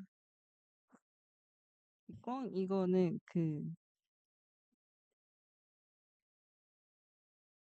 내용을 아는 친구들도 있을 텐데, 뭐 어려운 내용은 아니야. 내용을 이해하는 거에, 물론 중점을 둬야 되지만, 오늘 여기서 꼭 파악해야 될 거를 잘 파악하는지도 얘기하면서 갈게요. 여기에서 중심 인물이랑 배경을 파악하려잖아. 근데 사실 안 어렵거든. 여러분, 중심 인물은 진짜 잘 파악해요, 여러분이. 그리고 배경이라고 하면 어디에서 이루어지고 있는지 공간과 언제 이루어지고 있는지 시간 이걸 파악하라는 건데 이거를 대놓고 물어보진 않아요. 대놓고 이거를 문제로 이걸 적어라 뭐 이렇게 물어보는 건 잘 없고 그냥 기본적으로 그런 걸 파악하면서 우리가 소설을 읽어야 된다 이 얘기를 하는 거야. 근데 그거를 이제 용의와 고갯길에서 지금 벌어지는 일이고 이 책 보통이 이런 단어 그리고 아직도 머슴이 있어 뭐 이런 시대적인 배경을 봤을 때 1960, 70년대다라는 걸 알 수 있다는 건데 그냥 옛날이다. 우린 60, 70년대라는 거 모를 테니까 옛날이다 이렇게 생각을 하겠죠. 근데 용이가 아버지가 머슴이어서 애들이 용이를 머슴처럼 부리지. 그래서 내가 내용을 자세히 안 한다고 했지만 뭐 기본적인 건 알아야 될 거 아니야? 그래서 얘한테 자기들 가방을 다 들고 언덕을 올라가라고 해. 들고 올라가면 힘드니까 자기들이. 근데 너무 화가 나는 거야. 도대체 내가 왜 이런 취급을 당해야 돼? 이런 생각이 드는데 용기가 없었거든. 그런데 이제 이렇게 산을 올라가다가 화가 나서 돌멩이를 하나 집어서 힘껏 바닥에 보이는 골짜기로 던졌는데 푸드득거리면서 꽁 소리가 나요. 근데 이 소리가 용이에게 어떻게 들렸어요? 가라앉은 공기를 뒤흔들고 하늘에 날아오르는 정말 살아있는 생명의 소리처럼 들렸어요. 자, 이제 얘가 진짜 생명의 소리를 냈을 수도 있지만 보통 그게 아니라 이 듣는 사람의 심리에 따라서 다르게 들리잖아요. 근데 이제 용이가 이 소리가 그렇게 느껴졌고 이거를 듣고 아, 참 멋지다라고 생각을 합니다. 그리고 이 꿩에 날아오르는 모습이 막 힘차고 멋지게 보였어. 그래서 이걸 본 용이가 어때?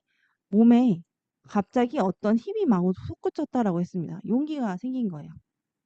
그래서 발에 채는 이 책보퉁이 애들이 나한테 던져주고 들고 오라고 이 책보퉁이 하나를 집어들어서 던집니다. 그래서 전부 다 던져요. 이렇게 하나씩 하나씩 던져가지고. 자기 혼자 자기 책보퉁이만 메고 올라가면서 됐다 하고 이제 막 하하하 하고 홀가분하게 웃으면서 내가 정말 못난이였구나. 이제 다시는 그런 짓 안 한다 하면서 자기 책보퉁이만 둘러매고 올라갑니다. 그다음에 이제 애들이 이제 난리가 났겠지. 너 왜 내 책가방 안 가져왔냐? 어딨냐? 이제 막 그래서 뭐 죽고 싶냐 말해라. 막 이렇게 하고 있어요. 학교 폭력입니다. 요즘 말로 하자면. 그래서 너희들 책보퉁이 말이지 저 밑에 두꺼비 바우 밑에 던져놨어. 사투리를 쓰고 있지 지금.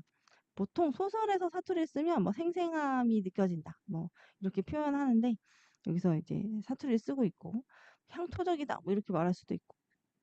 뭐 이 자식이 돌았나? 막 이러면서 막 가방 갖고 오라고 해요. 그랬는데 얘가 아까 보고 내가 다신 그러지 않겠다라고 용기를 냈잖아요.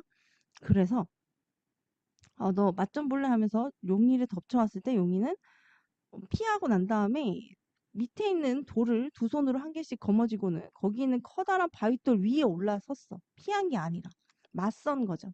그래서 이 몸놀림이 어찌나 재빠른지 친구들이 놀랐어요. 그 다음에 지금까지 용이와는 아주 딴판이었단 말이야.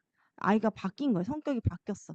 여러분 성격이 바뀌면 평면적 인물이라고 해요. 입체적 인물이라고 해요. 혹시 알아요? 성격이 처음부터 끝까지 그대로이면 이거는 평면적 인물이고 성격이 처음과 끝이 만약에 달라요. 처음과 끝이 다르면 이거는 입체적 인물이라고 합니다. 이게 나중에 나오기 때문에 그때 가서 또 설명을 하겠지만 용이는 평면적인 성격이 아니라 입체적인 성격이라고 할 수 있죠. 그러면서 이렇게 덤빌 테면 덤벼라라고 바뀐 모습을 보여주면서 마무리를 짓습니다. 요 뒤에 사실 내용은 좀 더 있어요. 이건 요 옆에 썼기 때문에 옆에라고 쓰는 거고. 이건 나머지는 되게 쉽죠. 그리고 여기에 2번 문제가 무슨 뜻인지 뭘 찾으라는 건지 알아야 되는데 윗글의 배경을 알 수 있게라는 것 중에 이 시대적 배경에 맞춰서 그때 당시에만 쓰이는 말이 있단 말이야. 이때만 쓰이는 말. 이때만 쓰던 말. 한마디로 이거는 지금은 안 쓰는 말. 안 쓰는 말. 이런 게 있는 거를 이 선지에서 고르라는 얘기거든. 그래서 여기서 골짜기 지금도 쓰고 꿩도 쓰고 돌멩이도 쓰는데 머슴이나 책보퉁이라는 거는 지금 없단 말이야. 그래서 요거를 골라주면 되고요. 네, 책보퉁이 찾는 아이들에게 돌을 던졌다. 이거 왜 틀렸어요? 아이들에게 돌을 던지진 않았어요. 주먹에 돌만 쥐고 있었어요. 이거 아까 중간에 그 뭐지 산 언덕에서 골짜기 밑으로 돌을 던지긴 했지만 아이들한테 돌을 던지지는 않았습니다.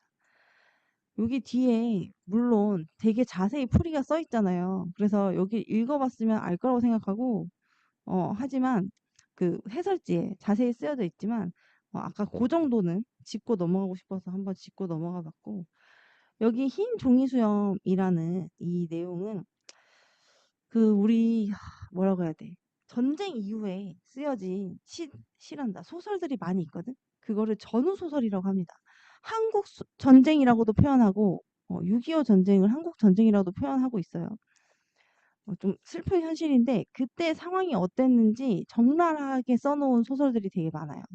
얼마나 사는 게 힘들었고 사람들이 어떤 고통을 겪고 있고 뭐 이런 거에 대해서 남겨져 있는 소설이 많은데 흰 종이 수염도 그런 소설이에요. 통길이가 어, 이 사치네비라고 하면 막 육성회비 같은 거 말하는 것 같아. 근데 지금도 학교에 육성회비 같은 거 지금 안 내지 않습니까? 지금 안 내는 걸로 알고 있어요. 그래서 뭐 이거를 집에서 돈을 가져가서 내야 된단 말이야. 그런데 그게 안 내니까 선생님이 책보를 뺏어갔어. 여기도 책보라는 용어가 쓰이죠. 이거 좀 지금이 아니구나. 옛날이구나. 알 수 있고. 징용 이런 단어를 보면 전쟁이 있었구나. 알 수 있어요. 징용에서 돌아왔어 아버지가. 그래서 오른팔을 잃었다라는 사실을 알게 됩니다.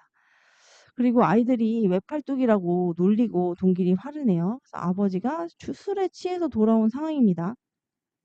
이거는 그 인물하고 배경 정리해 놓은 건 아니고 뒷부분을 보면서 다시 말할게요. 너 왜 학교 안 갔냐? 라고 돈이 없어서 안 갔냐? 하면서 막 화를 내요. 왜 학교를 안 댕기겠다고 하면서 막 퍼부었다는 건 화를 낸다는 거죠. 이놈아, 오늘 내가 학교에 갔어. 그래서 내가 이렇게 팔이 없는 거 선생님한테 보여주면서 선생님이 이렇게 얘기하니까 선생님이 더 미안해 하더라. 그래서 책보도 받아왔다라고 하면서 책보를 동길이한테 내밀었습니다. 왜 아빠가 징용해 나갔다고 선생님한테 말을 못하냐? 아버지가 오시면 주겠다고 얘기하면 되지 않냐? 그랬더니 아버지 노무자 나갔다고 내가 얘기했다라고 약간 뾰루퉁해져서 이야기했습니다. 네가 똑똑하게 말을 못했으니까, 그러니까 정확하게 말을 못했으니까 그렇지. 그러면서 막 뭐라고 계속 혼내요. 어머니가 밥상을 들고 들어와서 아버지 앞에 놓으면서 그러지 말고 이제 밥이나 먹어라라고 이제 얘기하는데 내가 비록 이렇게 팔이 없어졌지만 이놈아 네 사치내비 하나 못 될 줄 아냐 하면서 걱정하지 말고 이제 학교 다니는 얘기를 자꾸 이렇게 혼내듯이 말을 합니다. 그래서 그렇게 말했더니 동길이가 울먹울먹해졌죠. 그러나 눈물을 참았어. 어. 그런 다음에 밥 먹다가 아버지가 뭐라고 해요? 이봐 나 오늘 취직했어 취직. 손이 하나 없으니까 목소리를 못하겠지만 그래도 다 써먹을 때가 있을까 막 이런 얘기 하는데 정말인지 거짓부렁인지 알 수 없는 소리를 대고 주워 섬긴다라고 했어.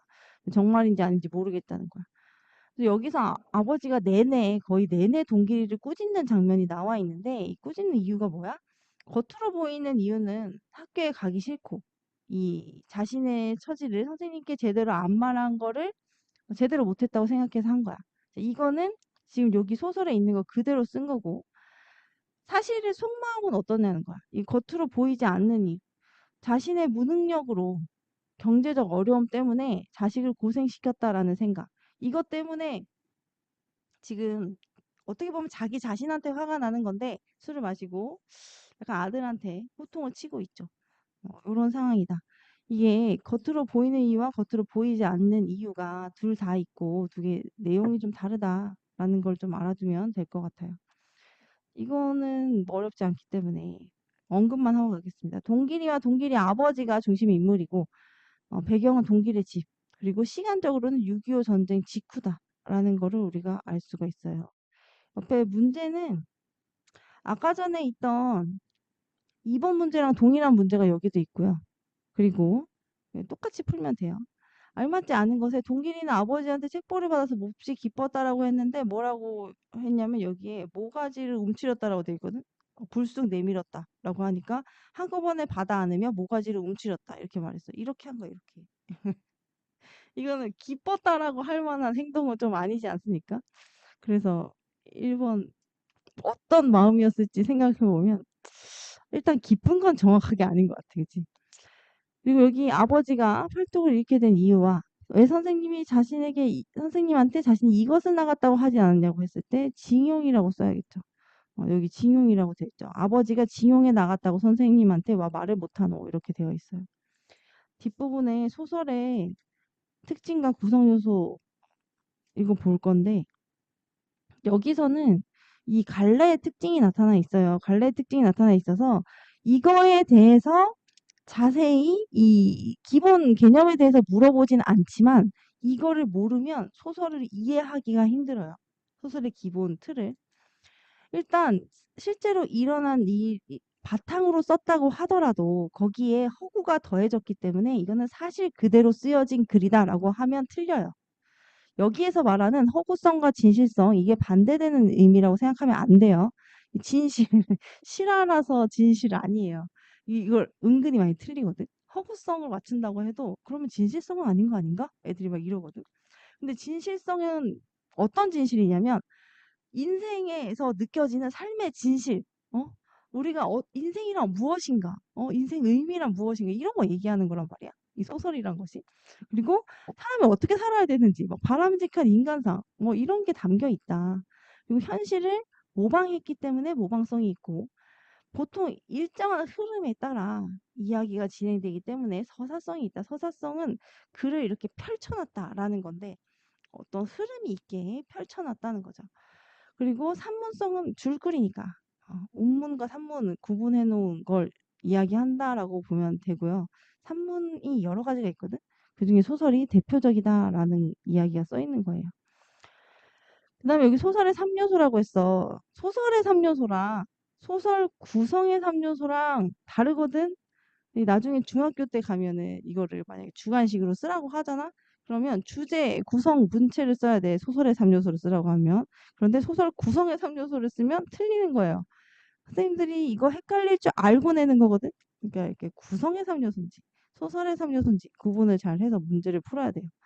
나머지는 인물, 사건, 배경을 여러분 파악하면서 우리가 읽어야 되죠. 요 산문성에 대한 설명처럼 이렇게 운문이 있길래 표시를 해놨고, 그리고 내가 요거랑 요거 구분하는 거, 둘 중에서 읽으면서 파악해야 되는 건 이게 더 중요하고, 구성 단계가 있잖아? 발단, 전개, 위기, 절정, 결말이 있는데, 애들이 이게 쓰여져 있지 않고, 요 밑에 부분만 쓰여져 있으면, 위기랑 절정 두 개를 헷갈리거나, 절정과 결말을 헷갈립니다. 그래서 절정을 좀 정확하게 암기를 해놔야 돼요. 만약에 내신 시험이라 치면은. 해결할 수 있는 단서가 제공되는 게 절정이에요. 위기가 아니고. 여긴 갈등이 가장 심해졌다가 여기서 갈등이 극에 달합니다. 이게 가장 심각한 상황이죠. 그런데 그 와중에 해결할 단서가 제공됩니다. 결말은 갈등이 해소되고 사건이 마무리되는 거죠. 여긴 누가 나오는지 쭉 이야기하고 있기 때문에 인물과 배경을 소개하는 발단이다, 시작되는 발단이다 라고 했습니다. 그리고 여기에 문체가 있잖아. 근데 문체가 그래서 느껴지는 어투란 말이야. 근데 만연체는 긴 문장을 말해요. 말을 막 이렇게 끊임없이 길게 하는 사람 있죠. 문장을 길게. 그걸 만연체라고 하고 문장을 짧게 쓰는 거를 간결체라고 해요. 사실 간결체를 알면 나머지가 만연체라서 별로 헷갈리지 않거든. 그리고 예스러운 문체다라고 말을 하면 어떤 게 예스러운 문체예요? 왜 사람이 더 많아졌지? 옛날 말이나 한자어 이런 걸 많이 섞었을 때 예스러운 문체다라고 할 수 있겠지. 고전 수필 같은 거 나오면.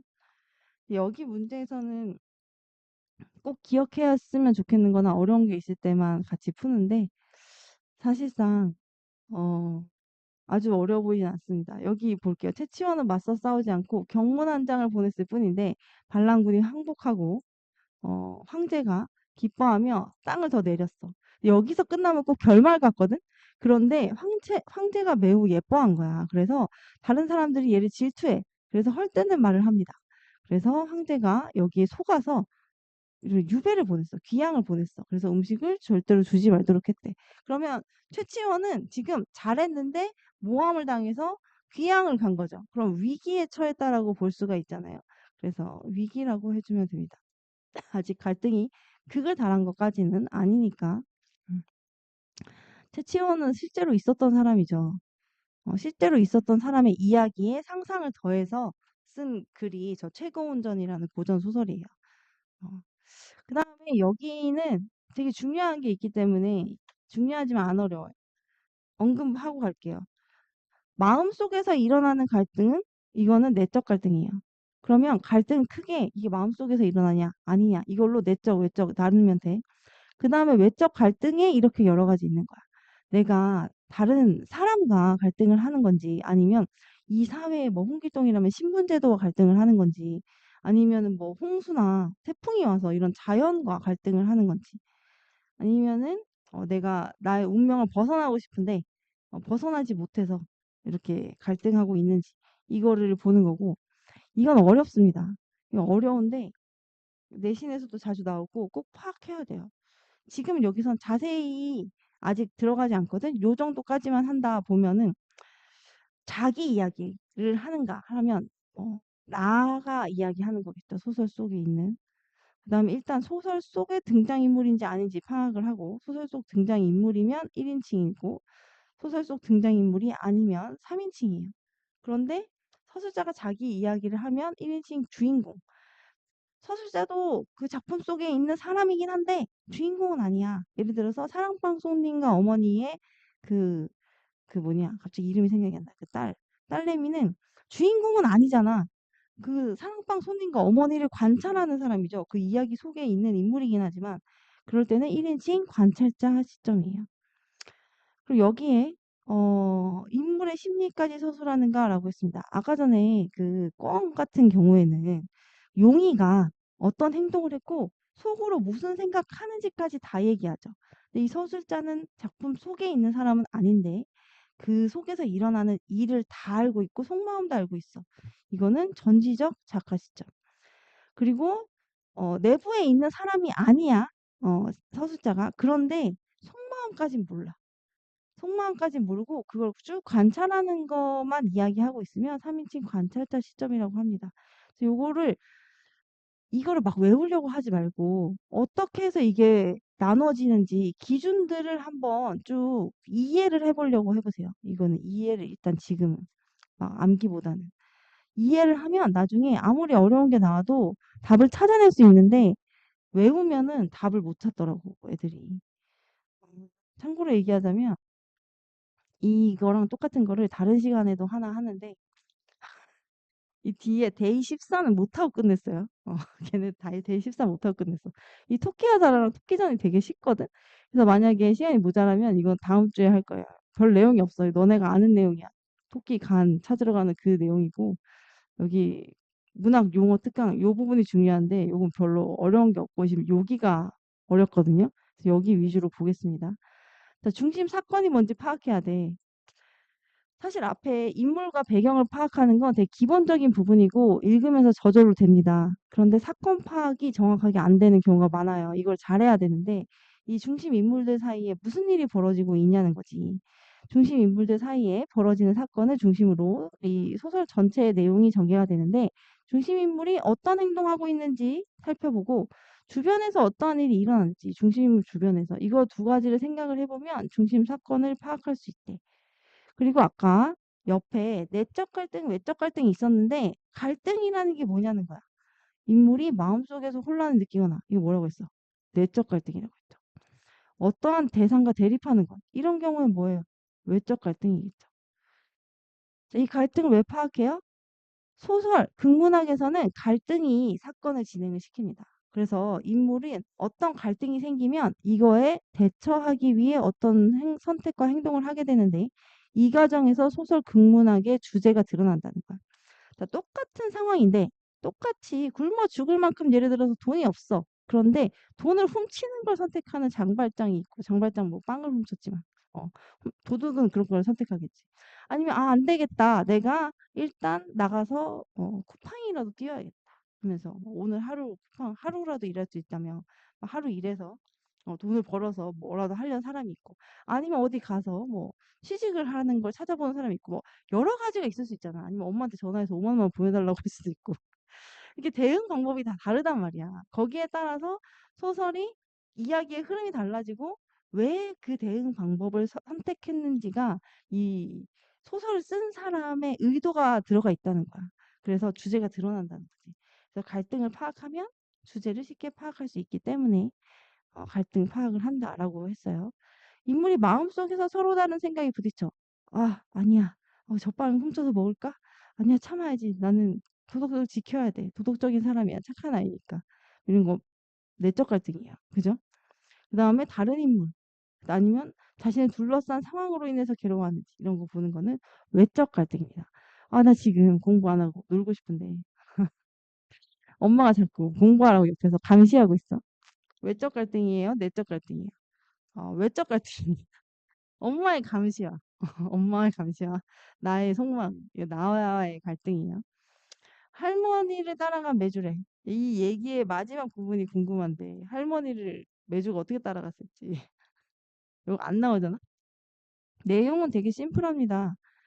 할머니랑 부모님이랑 같은 아파트에 살고 있는데 이게 배경이 아파트라는 게 중요해요. 아파트에서는 어때? 현대식으로 다 대부분 다 하는데 할머니가 뭐 송편을 만든다든지 지금 매주를 만들었어요, 이번에는. 그래서 엄마 몸이 안 좋다고 일찍 들어온 날 숙제하고 있는데 못 박는 소리가 났대. 그다음에 엄마의 놀란 목소리가 들려왔대. 아니 어머니 뭐 하시는 거예요? 막 그러는 거야. 할머니가 매주를 베란다에 달려고 못을 박은 거야. 거기에 이렇게 끈 달아서 매주 달려고. 그래서 엄마가 한숨 쉬면서 그런데 못 박으면 안 된다. 그래서 막 이제 당황하시고 좀 화도 나신 거지. 할머니는 매주가 더 중요한 거야.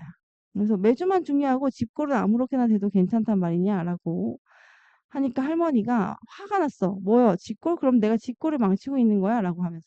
누구랑 누구의 갈등이에요? 엄마랑 할머니. 할머니는 눈을 부릅뜨고 화가 나서 노여라는 거 화가 나서 어쩔 줄 몰라 하는 거지. 나는 무서웠어. 자, 이 나는 뭐예요? 이 현장에 같이 있어 없어? 이 사건 속에 같이 있어. 나라고 한 거 보니 1인칭이야. 근데 이 소설 속에 있어. 근데 갈등의 대상은 누구야? 엄마랑 할머니. 엄마랑 할머니랑 나랑 갈등하고 있는 게 아니지. 그래서 1인칭 관찰자 시점이다. 라는 걸 알 수가 있어요. 지금 이렇게 파악하는 거다라는 거 같이 한번 해봤어. 그 다음에 엄마가 이렇게 할머니에게 대드는 건 처음 봤대. 엄마도 이제 못 참겠는 거지. 그러니까 매주 만들지 마시라 그랬잖아요. 막 이래. 두 사람의 외적 갈등이. 겉으로 드러나는 갈등이잖아. 속마음이 아니잖아. 외적 갈등이 드러나고 있습니다. 엄마가 몸이 안 좋아가지고 더 신경질적으로 될 수도 있지 않았을까? 똑같이 화가 났지만, 그치? 그러니까 이 친구가 보기에 처음인 거야. 엄마 이렇게까지 화내는 거. 요즘 아파트에서 이런 거 만드는 사람이 몇이나 되냐? 너는 안 먹고 살래? 할머니하고 둘이 갈등하는 게 드러납니다. 어머니는 옛날 방식만 고집하고 엄마는 어때? 여기 쓰여 있긴 해. 엄마는 현대식으로만 하려고 합니다. 간편하게. 둘이 요런 부분에서 현대식으로 간편히 하려고 하는 거랑 이 옛날 방식만 고집하는 거랑 갈등을 하는 거죠. 이게 갈등의 핵심이죠. 마지막에 이 할머니는 결국 박아놓은 못에 매주를 겁니다. 빨래 건조대에도 걸고. 아이고, 어떡하면 좋아. 할머니가 이긴 걸까, 이거는? 누가 이겼다고 할 수 있나? 그래서 여기 공간은 아파트고 베란다에서 벌어진 일이죠. 그리고 엄마가 몸이 안 좋다고 일찍 들어온 날 일어난 일이고 할머니와 엄마의 외적 갈등이 보여지고 있습니다. 옆에 되게 자세히 쓰여져 있어요. 사실 이거 여러분이 쓰지 않아도 자세히 쓰여져 있는데 이제 한번 다시 옆에서 써봤고 이건 앞에서 읽은 내용이라서 어, 안 읽어도 될 것 같은데 이 부분만 볼게요. 할머니는 전통적인 방식으로 삶을 살고자 하고 엄마는 실용성과 편리함을 추구하며 현대적인 방식으로 살려고 한단 말이야. 그래서 할머니와 엄마 사이의 갈등은 뭐 때문에? 삶의 방식 차이 때문에 발생했다라고 정리할 수 있다는 거지. 요 내용을 알면 이것도 정리할 수 있겠죠. 이런 거는 문제에 꼭 나오는 부분이에요. 문제에 꼭 나오는 부분이 이 갈등에 관련된 부분이다라고 보면 돼요. 서로의 입장이 어떻고 그것 때문에 왜 싸우는지 이런 게 나옵니다. 자, 할머니에 대한 설명으로 알맞지 않은 것은이라고 했어. 나에 대한 행동을 할머니랑 나는 지금 갈등이 드러나 있고 있지 않은데, 그지? 그래서 4번은 전혀 다른 내용입니다. 엄마가 기억처럼 말한 이유는 이라고 했어. 기억이 뭐예요? 요즘 아파트에서 그런 거 만드는 사람이 몇이나 된다고 그러세요? 라고 하잖아. 할머니가 살아온 삶의 방식, 지금 전통적인 걸 자꾸 고집하는 이 살고 방식, 할머니의 방식, 이게 지금 좀 안 했으면 좋겠는 거야. 답답함을 느꼈기 때문에. 그래서 2번을 찾아야 돼요. 돕고 싶었기 때문 아니죠. 나가 할머니의 말을 듣지 않을까. 전혀 상관없고. 옛날 방식을 고집하는 모습이까지 맞는데 존경스러웠기 때문이 아니야. 매주를 만들겠다는 할머니 생각이 바뀔까 봐 걱정된 게 아니죠. 좀 바꾸라. 만들지 마라. 이런 얘기죠. 여기에 만약에 중요한 걸 표시한다면 여기 3번 문제. 요즘 아파트에서 그런 거 만드는 사람이 몇이나 된다고 그러세요라는 말의 이면에 이 엄마가 어떤 생각이 있기 때문이냐라는 거를 추론해낼 수 있는지, 추론해낼 수 있는지, 이 엄마의 생각은. 그런 문제인데, 이런 문제가 많이 나와요. 전통적인 생활 방식을 고집하는 이 할머니에 대한 엄마의 생각을 알맞은 것이라고 했으니까, 이런 생각을 한다는 거는 이거에 대한 이 전통적인 생활 양식을 고집하는 거에 대한 거부감이 있다라는 거를 파악하면 되겠죠. 그 다음에 나비를 잡는 아버지입니다. 나비를 잡는 아버지는 바우가 바위의 사투리가 아니라 이름이에요. 바우는 서울로 진학한 경환이와 달리 시골에 남게 된다 했습니다. 경환은 졸업 후 할 일 없이 나비와 놀고 있는 바우를 보게 되고 바우에게 나비를 달라고 합니다. 그래서 바위가 아니라 바우가 심술이 나서 못 들은 체 하면서 나비를 날려보내. 이걸 보니까 화가 나죠. 약이 올랐어. 그래서 바운의 참외밭을 다 밟아버리고 경환과 바우의 싸움은 경환이네와 바운의 갈등, 집안 싸움이 된 거야 지금. 근데 문제가 있어. 왜냐면 경환이네는 지주고 바운에는 그 밑에서 일하는 그 소장농이란 말이야.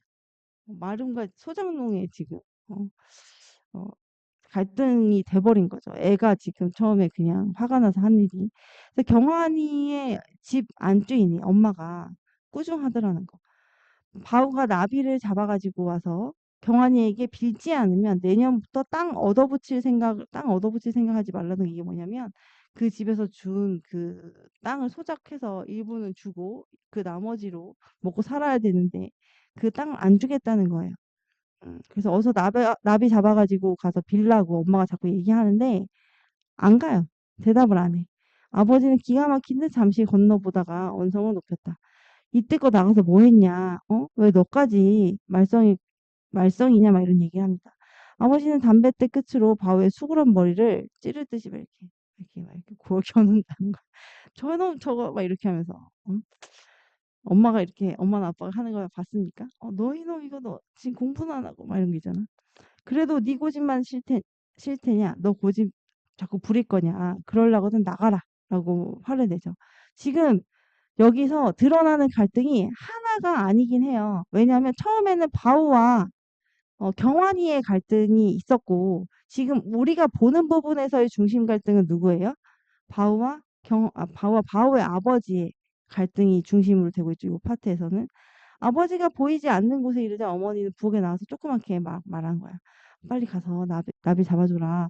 땅이 떨어지거나 하면 너무 좋겠니? 이게 만약에 땅 하나도 우리가 소작을 할 수 없으면 되겠냐 이 이야기지. 말을 안 했더니 엄마는 그러겠다는 뜻으로 수긍으로 이해하고 가십니다. 얼른 밥 차려줄 테니까 나가서 나비 잡으라는 얘기죠. 그랬더니 이제 바우가 어머니 밥상이 이제 날라온다는 거 밥상에 밥 차려서 들고 오기 전에 자기가 집으로 나갑니다. 내가 열 끼를 굶더라도 경환이 앞에 나비 잡아가지고 이거 하는 게 싫다 이거야. 그래서 엄마가 자기 마음을 몰라주고 자기 체면을 몰라주고 자꾸 자기들의 요구만 나한테 시키는 게 너무 속상한 거야. 지금 이런 상황이다. 이 경환이 마음이야. 경환이 속마음. 이제 그다음에 중간 생략이 된 다음에 산을 내려와서 좀 더 내려 바라보고 있더니 어른이 경환이란 놈이 저희 집 머슴을 시켜서 나비를 잡는구나라고 했어. 그 어른이 나비 잡는 모습을 보고. 그러면서 또 한 번 같은 웃음을 웃는다라고 했어. 바오는 산을 내려와 맞은편 언덕 위로 올라갔어. 그래서 거기를 보니까 누구야? 경환이네 머슴이 아니라 자기 아버지가 자기 대신 나비를 잡아주고 있는 거야. 아버지는 농립을 벗어두고 나비를 쫓아 엎드렸대. 일어섰다. 엎드렸다. 일어섰다. 이렇게 하면서 밭두렁을 지척지척 돌고 있었다. 자기가 잡아주지 않아서 아버지가 저렇게 해야 되는 상황이 된 거지. 바오는 머리를 얻어맞은 듯 멍하니 아래를 바라보고 섰다. 웬 거예요? 지금 깨달은 거야. 지금 아버지의 심정이 어떤지 이해를 하게 된 거야. 그래서 여기서 막 빨리 내려가서 그 아버지가 무척 불쌍하고 정답고 아버지를 위해서는 어떠한 어려운 일이든 못할 것이 없을 것 같고 막 이런 마음이 된 거야. 왜 그랬을까? 아버지를 이해하게 됐다. 아버지의 마음을. 그래서 요런 상황이 된 거야. 아버지 모습을 보고. 그래서 지금 여기서 이 모습을 보고 바우의 마음이 바뀌었다라는 게 중요해요. 그러면 갈등이 해소된 겁니까? 안 된 겁니까, 여러분? 갈등이 해소가 된 거라고 할 수 있죠. 음. 이거는 갈등이 해소가 된 거라고 할 수 있어요. 왜냐면 아버지 마음을 이해했으니까. 그래서 어떤 갈등이 있었고 이게 해소가 됐는지 봐야 되는데 이건 내적 갈등이 아니라 외적 갈등이에요. 바우와 바우의 아버지지만 부모님이라고도 할 수 있겠죠. 엄마도 계속 시키고 있으니까. 부모님이 바우한테 나비를 잡아서 경환한테 사과하라고 계속 혼내고 있는 이게 중심 사건이자 갈등이라고 할 수 있습니다. 나머지 내용은 문제는 특별히 어렵지 않은데 이 6번 문제를 알 수 있어야 돼요. 아버지를 보고 연민을 느꼈기 때문에 이 마지막 부분에 아까 내가 형광펜 칠했던 아버지가 무척 불쌍하고 정답고 무엇이든 난 아버지를 위해서 할 수 있겠다 생각한 부분. 비록 토끼전은 다음 주에 하더라도 나는 이 부분을 꼭 해야 됩니다. 사건과 갈등입니다. 앞에서 읽은 부분은 다시 한번 강조하진 않을게요. 하지만 여기 내적 갈등이 마음 속에서 일어나는 거. 사실 두 가지 이상의 생각이나 심리가 부딪히는 것까지 뭐 이게 몇 가지냐까지 체크하지 않더라도 마음속에서 일어나는 거는 내적 갈등이에요. 그리고 외적 갈등은 마음속 이외의 모든 건데 무엇과 갈등하느냐만 체크를 해주면 된다고 했어. 그래서 인물과 갈등하느냐 대부분 인물과 갈등하는 경우가 많고 사회와 갈등하는 건 아까 그 뭐지 홍길동전 여기 나오잖아요. 서자로 태어났어. 신분이 이미 그렇게 정해져서 할 수 있는 게 별로 없단 말이야. 그것과 갈등하는 것은 사회와 갈등하는 거죠. 그리고 이런 자연재해 같은 것 때문에 어려움을 겪는 거는 자연과 갈등하는 거고 타고난 운명 때문에 그것을 벗어나고 싶어서 하는 갈등 이런 거는 인물과 운명의 갈등이라고 할 수 있어요. 이건 잘 없어요. 잘 없지만 가끔씩 나오긴 합니다. 그다음에 여기 보면은 이 가뭄의 고통이라고 했습니다. 가뭄은 자연재해에 속하니까 인물과 자연의 갈등이다라고 했고 옆에 문제에서 하나만 보자면 이것만 볼게요. 왜냐면 인물과 사회의 갈등, 자연과 갈등 이런 것도 자주 나오지만 내적, 외적이 제일 자주 나오거든. 게다가 이것을 이른바 7, 8월 긴 장마가 아니라 하루 이틀. 그래서 막 갑자기 이제 때려 붓는 물을 이제 넘칠까 봐. 대비를 했어야 되는데. 조마이 섬은 어찌 됐소라고 하니까 가야 아무것도 없어. 모두 피난소로 옮기고 남은 건 물바다뿐이다. 우잘라고 이놈의 하늘까지. 이건 뭐예요? 자연과 갈등을 하고 있다는 거 일단 먼저 알 수 있고 윗글에서는 인물들이 홍수로 인해 겪는 내적 갈등이요. 이 사람들의 심리적인 갈등이 나왔으니까 외적 갈등이죠. 요것만 잘 구분할 수 있어도 여기서는 큰 거 하나 가져간다라고 할 수 있습니다. 뒤에 있는 토끼와 자라랑 토끼전은 사실 똑같은 내용인데 형식이 다른 거잖아. 극이냐 아니면은 고전 소설이냐 이게 다른 거라서 이거는 다음 주에 같이 하겠습니다. 쉽죠? 뒷부분의 문제들, 야충기야랑 오만이별은 만약에 바닥 앞단계를 푼 친구들은 이걸 다 봤던 소설이긴 한데 뒤에 갈등과 소재의 역할 위주로 봐주시면 돼요. 오만이별이 어떤 소재의 역할을 하는지 뭐 이런 거 위주로. 네, 고생하셨습니다, 여러분. 오늘 그 몇 인칭, 뭐 전지적, 관찰자 그거랑 내적 외적 갈등 그거 두 가지만 명확하게 가져가도 진짜 큰 거 가져가는 거예요. 고3 때까지 나오는 거. 여러분 고생했어요. 안녕. 다음 주에 또 열심히 해서 만나요. 안녕. 고생하셨습니다.